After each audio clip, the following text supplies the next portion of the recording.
The Cromwell, Britain's almost hero tank of World War II. Hey there, tank fans and history lovers. Get ready for an exciting ride through the story of the British cruiser tank Cromwell, a machine that had all the makings of a wartime hero but ended up overshadowed by its rivals. If you're as pumped about military history as I am, this is your kind of tale. Smash that subscribe button to catch more epic stories, and drop a comment below. Tell me, do you think the Cromwell could have been a legend, or was it just a footnote in history? It's the early 1940s, and Europe is engulfed in the chaos of World War II. Nazi Germany's Panzer III and Panzer IV tanks, now sporting thicker armor, are dominating battlefields. The British, who once led the charge in tank design, realize their machines are falling behind. They need something bold, fast, and tough to turn the tide. Enter the Cromwell, a cruiser tank named after Oliver Cromwell, the fiery revolutionary who shook up England in the 1700s. But could this tank live up to its bold namesake and change the course of the war? Let's find out. The birth of a tank. In 1941, with the war in full swing, Britain's War Office called for a new cruiser tank to take on Germany's upgraded Panzers. The task fell to Birmingham Carriage and Wagon Company, a firm charged with building a tank that could withstand hits from 50mm and 75mm anti-tank guns while keeping pace with the fast-moving battles of the era. It was a massive challenge, but the stakes couldn't have been higher. At first, the engineers considered using the Liberty L-12, an old aviation engine from World War I that churned out about 400 horsepower. It was reliable for its time, but way too sluggish for a modern tank. The prototype powered by this engine, called the Centaur, was slow, clunky, and had a transmission that overheated faster than a summer day in Texas.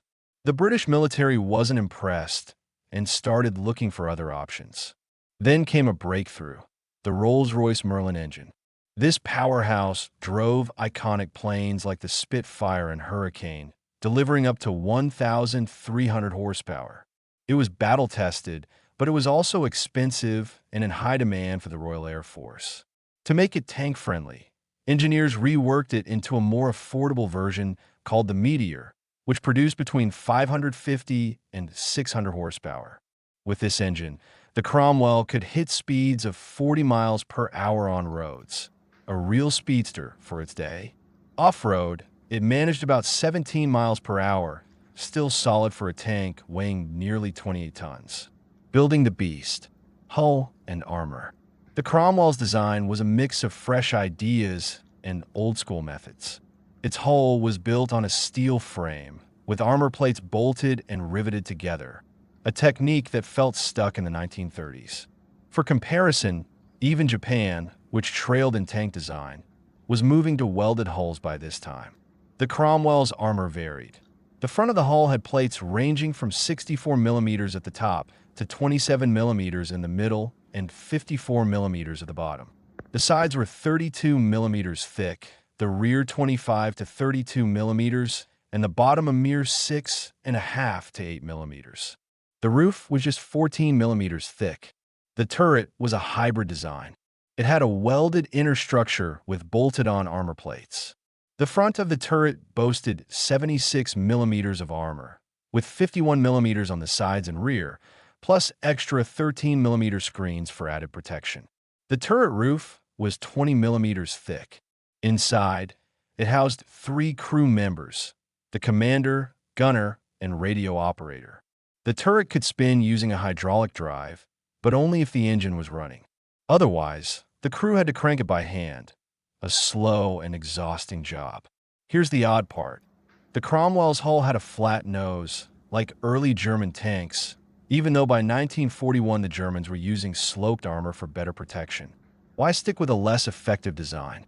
Maybe it was a rush job, or maybe British engineers were just too set in their ways. Either way, it made the Cromwell more vulnerable than it could have been.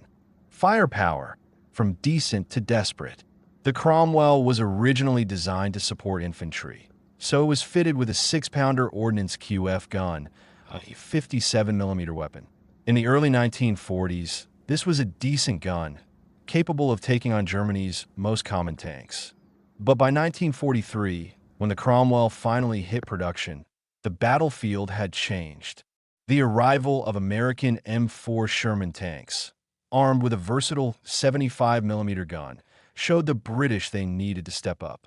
The Sherman's gun could fire both armor-piercing and high-explosive rounds, making it effective against tanks, infantry, and fortifications. The British rushed to equip the Cromwell with a 75mm gun of their own. The problem? Early Cromwells were already rolling out with the 6-pounder, which struggled against heavier German tanks like the Tiger and Panther. The new 75mm gun didn't become standard until late 1943, and the tank wasn't fully battle-ready until March 1944, 3 years after development began. There was also a variant armed with a 95mm howitzer for infantry support, firing high-explosive rounds to take out enemy troops in bunkers. It was a makeshift solution to make up for Britain's lack of dedicated self-propelled artillery. For extra firepower, the Cromwell carried 3 machine guns, 2 7.92mm basic guns, one paired with the main gun, one in the hull, and a 7.7mm Bren gun on the turret for anti-infantry work. The struggle to get it right.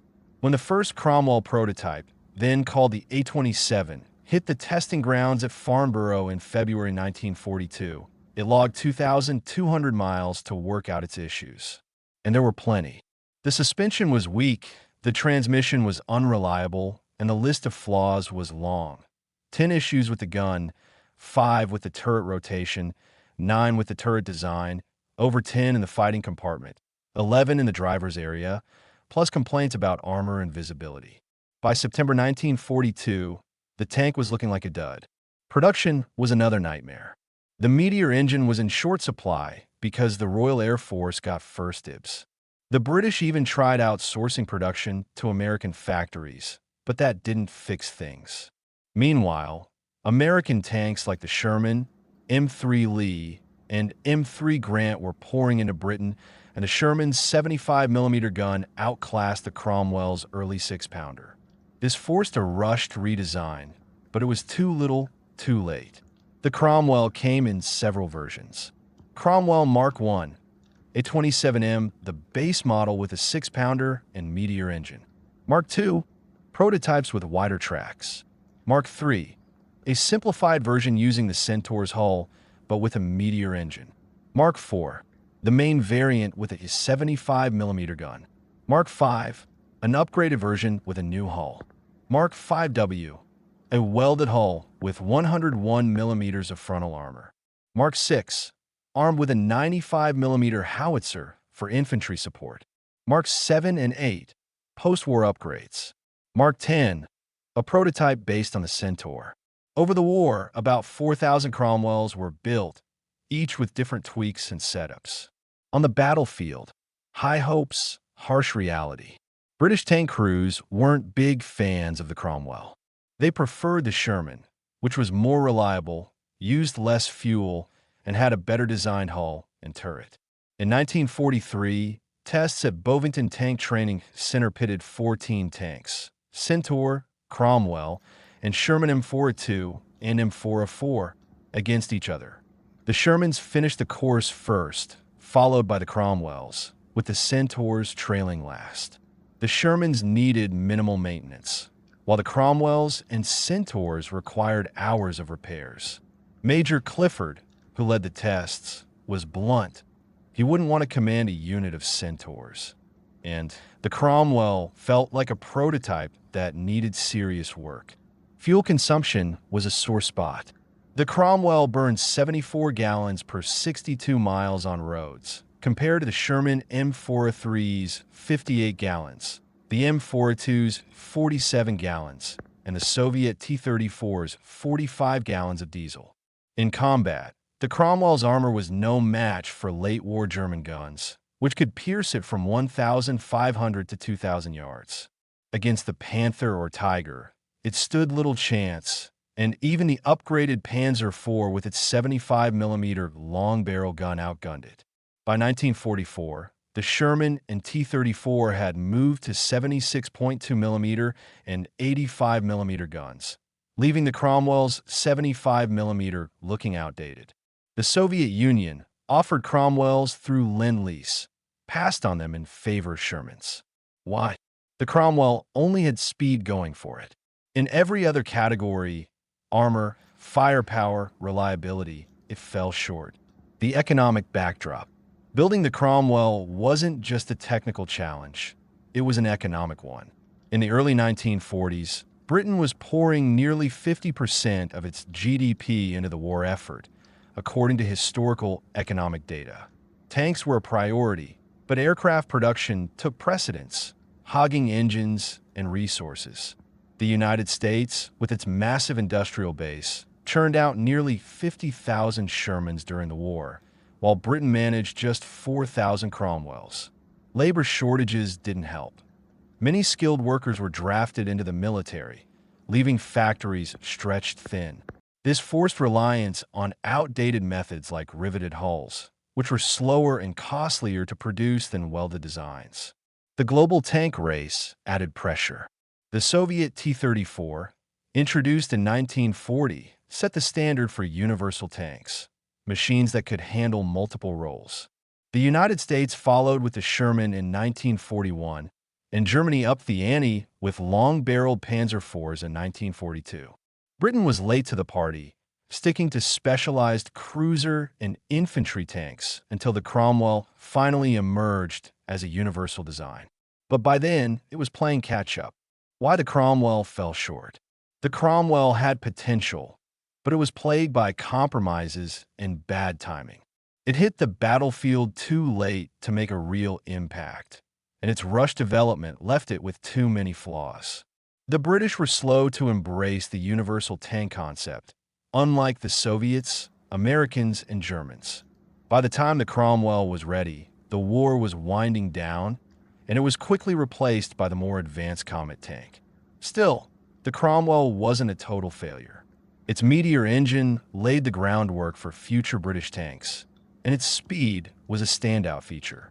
Some countries kept it in service until the 1980s, though mostly in reserve roles. If production issues and outdated design choices hadn't held it back, it might have been a contender alongside the Sherman. The Cromwell is a classic tale of what could have been. It was a tank with big dreams, but too many obstacles to overcome. It shows how tough it was for Britain to keep up in the high-stakes world of wartime tank design. Even with its flaws, the Cromwell deserves a nod for being part of the Allied push to victory. So what's your take? Could the Cromwell have been a legend with a bit more polish, or was it doomed from the start? Hit that subscribe button for more deep dives into military history, and drop a comment below. I'd love to hear your thoughts. Let's keep the conversation rolling and explore the machines that shaped the world.